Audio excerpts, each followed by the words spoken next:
Vamos ahora a repasar los conceptos que vimos en un conjunto de datos sencillo, como el que estuvimos mirando, que es este conjunto de datos de compras en un pequeño supermercado.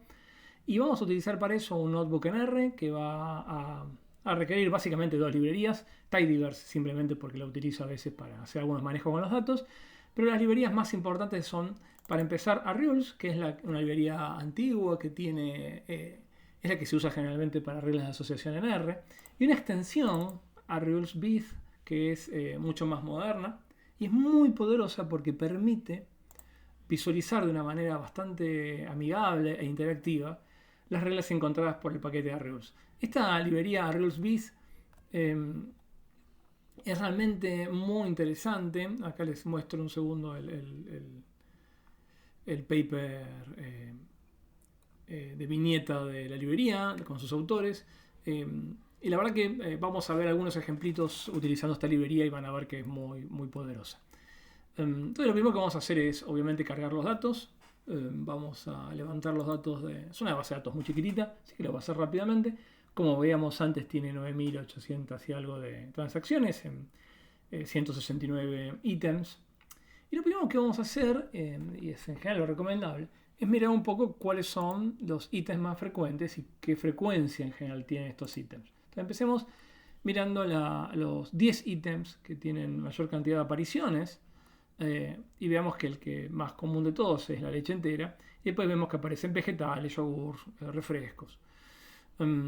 Y lo que podemos ver, y es interesante de observar, esto está puesto en cantidades absolutas, pero por ahí es bastante instructivo poder mirar en términos de proporciones, qué proporción de veces aparece cada uno de estos ítems. Entonces podemos ver que el ítem que más aparece, que es la leche entera, aparece algo así como un 25% de las veces, que es muchísimo. Pero son muy pocos los ítems que superan que tienen un soporte mayor al 10%. La mayoría de ellos tienen soportes incluso menores al 5%. Y fíjense que hay muchísimos que tienen soporte que están cerca del 1 o del 2%. Entonces, ¿por qué es importante tener esto en cuenta? Porque está clarísimo que conforme vayamos achicando el umbral de soporte, ya la cantidad de reglas se van a reducir muchísimo y van a ser muy pocos los ítems que conformen reglas con soportes que sean mayores que el 1 o el 2%.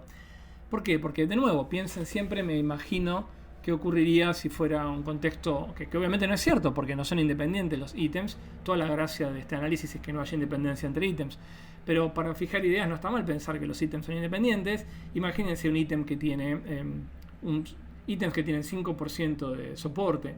Piensen las reglas, si fueran independientes, reglas que involucran a dos de estos ítems, ya se esperaría un soporte que sea de 0.5 por 0.05 por 0.05. Ya tenemos números muy chiquitos. Entonces, cuando uno ve este tipo de perfil de soportes en los ítems, uno sabe que rápidamente se va a quedar sin reglas muy complejas cuando uno empieza a bajar mucho el soporte.